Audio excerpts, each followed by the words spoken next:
Hey. And I'm AJ from and we're from the Boys. Backstreet Boys. I think with This Is Us, you'll find that the Backstreet Boys, after 17 years together, we're comfortable being the Backstreet Boys. We're comfortable making music that it is what it is. You know, we do have we call it some sort of magical sound that when we all sing together is something that is special, that's lasted us for a long time. All right. Well said. Yeah. Oh my God, we're here to stay. And we now have a lot more creative control than we ever used to. You know, back in the day when we first started, it was kind of like point and shoot. You know, now we're the ones holding the gun, so to speak.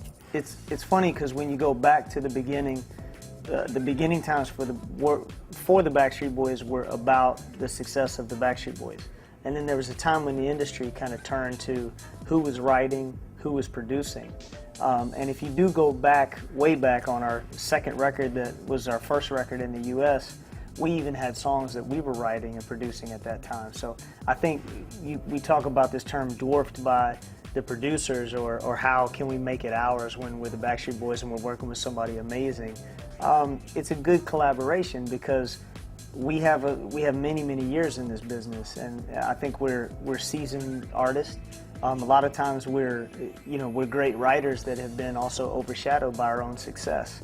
I mean, we've always prided ourselves on just being a vocal harmony group, and we fought tooth and nail for the first probably 5-6 years of our actual career to claim that name. And now, you know, again, if you want to call us a boy band, call us a boy band. I mean, if we wrote a book about between the fans and just tour life, it would be bigger than War and Peace. To be sitting in our dressing room when we show up to a gig, girls, I think we were in Spain.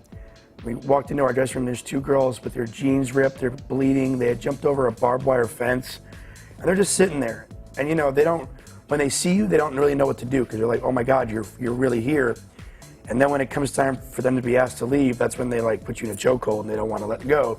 Brian tends to sing with his eyes closed a lot.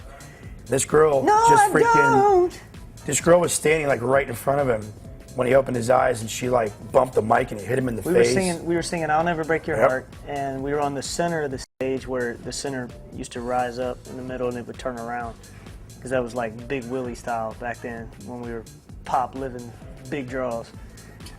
And I was singing, you know, I'll never break, and it was like, poof, my mic hits me right in the teeth and my lip starts bleeding, and I'm like, what the heck? And I look up and this girl's going, ah! Like right in front of me.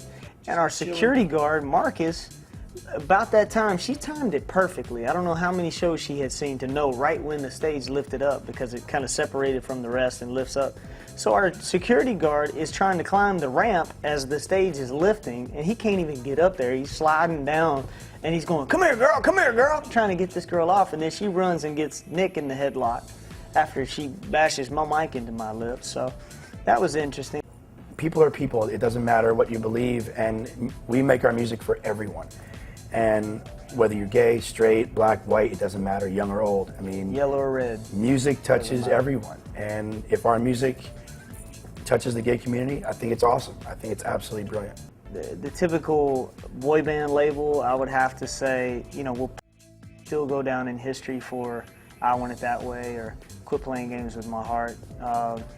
You know, love knows no boundaries. You know, love is an emotion, a song is an emotion, so it's easy to sing about love that you can connect with all kinds of people. So